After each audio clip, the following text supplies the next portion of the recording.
Hi hello guys, welcome back to Telugu world channel guys. మీకు తెలుసా ఈ విషయం? రావణుడు మరియు కుంభకర్ణుడు కూడా దేవుళ్ళే. అయినా వాళ్ళు అసురుల వలె ఎలా పుట్టారో మీకు తెలుసా? ఇంతకీ ఈ రావణుడు మరియు కుంభకర్ణుడు ఎవరో తెలుసా?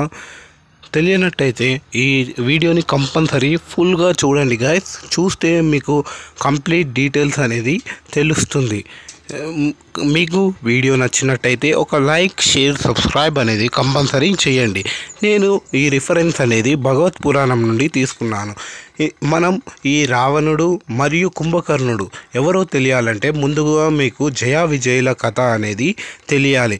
ఇంతకీ ఈ జయా విజయులు ఎవరని మీకు ఒక డౌట్ అనేది రావచ్చు. మహావిష్ణువు యొక్క ద్వారపాలకులు. వీరు ఎల్లవేళలా మహావిష్ణుకి ప్రార్థిస్తూ ఉంటారు.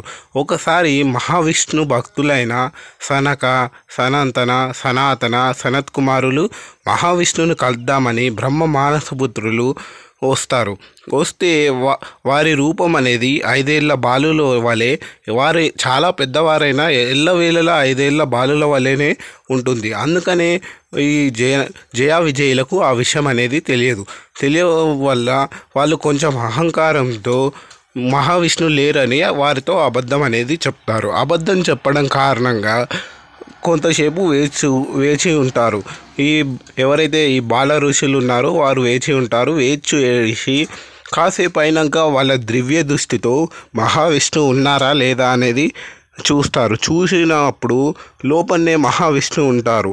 అప్పుడు వీరికి చాలా అంటే చాలా కోపం అనేది వస్తుంది. ఆ కోపం రావడం వల్ల వీరు ఒక శాపం అనేది ఇస్తారు. ఆ శాపం ఏంటంటే, మీరు జీవితాంతం అసురుల వలె భూమిపైన ఎన్నో వేల సంవత్సరాలు మీరు అసురుల వలె నివసిస్తారు అని శాపం ఇస్తారు.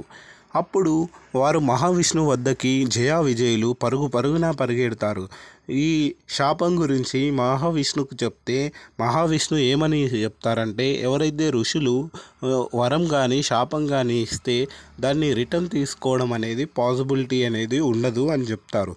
కానీ దాన్ని మార్చుకోవడానికి కొంచెం ఆప్షన్ అనేది ఉంటుంది.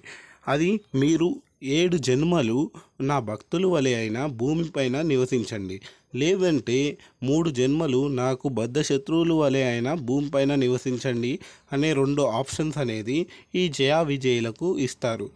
అప్పుడు ఈ జయా విజయులు సెకండ్ ఆప్షన్ని సెలెక్ట్ చేసుకుంటారు.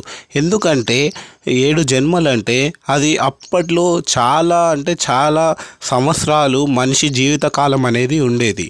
అందుకారణంగా చాలా సంవత్సరాలు అంటే మేము మహావిష్ణువుని విడిచి ఉండలేమని, అందుకనే వారు ఏమనుకుంటారంటే, శత్రువు అయినా కూడా మేము ఎల్లవేళలా మహావిష్ణువు వద్దనే ఉంటాం కాబట్టి మేము 3 జన్మలు మీకు బద్ధ శత్రువులాగే ఉంటామని ఈ శాపాన్ని తీసుకుంటారు. మొదటి జన్మలో జయా విజయులు హిరణ్యాక్షుడు మరియు హిరణ్యకశపుల్లా జన్మించాడు. మహావిష్ణు యొక్క వరాహ అవతారంలో హిరణ్యాక్షుడు చనిపోయాడు. హిరణ్యకశపుడు మహావిష్ణు యొక్క నారసింహ అవతారంతో చనిపోయాడు.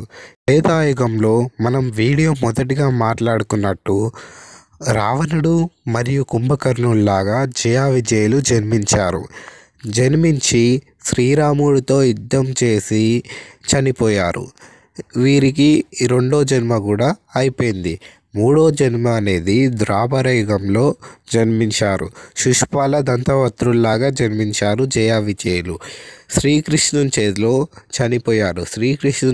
చనిపోయి ఆ తర్వాత 3 జన్మలు అయిపోయాక మళ్ళీ తిరిగి వైకుంఠానికి వెళ్ళి ద్వారపాలకుల్లాగా విష్ణు సేవలో ఉన్నారు. ఈ వీడియో కానీ మీకు నచ్చినట్టయితే లైక్, షేర్, సబ్స్క్రైబ్ అనేది కంపల్సరీ చేయండి గాయస్. ఈ వీడియో చేయడానికి చాలా అంటే చాలా కష్టమైంది. కొంచెం మీ లైక్, షేర్, సబ్స్క్రైబ్ అనేది నాకు చాలా అంటే చాలా సపోర్టింగ్గా ఉంటుంది. కంపల్సరీ లైక్, షేర్, సబ్స్క్రైబ్ అనేది చేయండి.